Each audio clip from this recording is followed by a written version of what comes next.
സുരേഷ് ഗോപിയുടെ വിജയത്തെ എങ്ങനെ നോക്കി കാണുന്നു, ഈ ഒരു ഭൂരിപക്ഷത്തോടുള്ള വിജയം? ഗോപിയുടെ ഭൂരിപക്ഷമൊന്നുമില്ല, കോൺഗ്രസ്സുകാരിൽ പണി കൊടുത്തു മുരളിക്ക്. കോൺഗ്രസ്സുകാര് മുരളീനെ പണി കൊടുത്തു, അത്രേ ഉള്ളൂ. അല്ലാണ്ട് സുരേഷ് ഗോപിയുടെ ജയമൊന്നുമല്ല. നമ്മളൊരു രാഷ്ട്രീയം കേട്ടാ, നമുക്ക് വോട്ട് ചെയ്യാൻ വരെ പോവില്ല.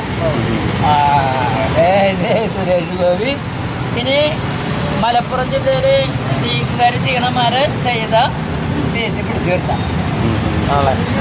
മലപ്പുറം ജില്ലയില് CS സെന്റർ കണ്ടണ്ട? അവിടെ ഡയാലിസിസ് ഫ്രീ, ക്യാൻസറിന്റെ ചികിത്സ ഫ്രീ. അതൊരു പാർട്ടിക്കാരാ നടത്തണേ.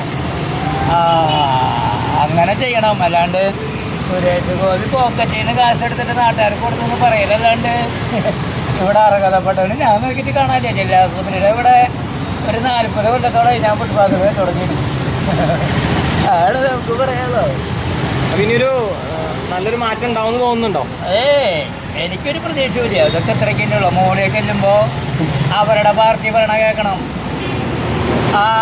മോളിയെ ചെല്ലുമ്പോഴേ ഇവിടെ പിണറായി ഭരിക്കുന്നുണ്ട്. നല്ല ഇപ്പം രാധാകൃഷ്ണൻ ജയിച്ചു എന്ന് പറയണ്ടേ. രാധാകൃഷ്ണൻ്റെ വ്യക്തിത്വമാണത്. അങ്ങനെ വ്യക്തിത്വം ഉണ്ടാക്കണം. അഴിമതി ഇല്ലാണ്ട്. എന്നാൽ കോടീശ്വരനല്ല രാധാകൃഷ്ണൻ. രാധാകൃഷ്ണൻ കോടീശ്വരനല്ല. രാധാകൃഷ്ണനെ നമുക്ക് നന്നായിട്ട് അറിയാം. ഇവിടെ ചേലക്കര തോന്നൂർക്കര എന്ന് പറഞ്ഞത്. അങ്ങനെ ഇതായിട്ട് മാറ്റം ഉണ്ടായ അവർക്ക് നല്ലത്. കാശ് അനാവശ്യമായിട്ട് ഇപ്പോൾ അവരുടെ ഇപ്പോൾ ഒരു പ്രകടനം ഉണ്ടാവും. എത്ര രൂപ ചിലവാക്കും? ഇവിടെ സാധാരണക്കാരെ അർഹതപ്പെട്ടവർക്ക് കൊടുക്കണം.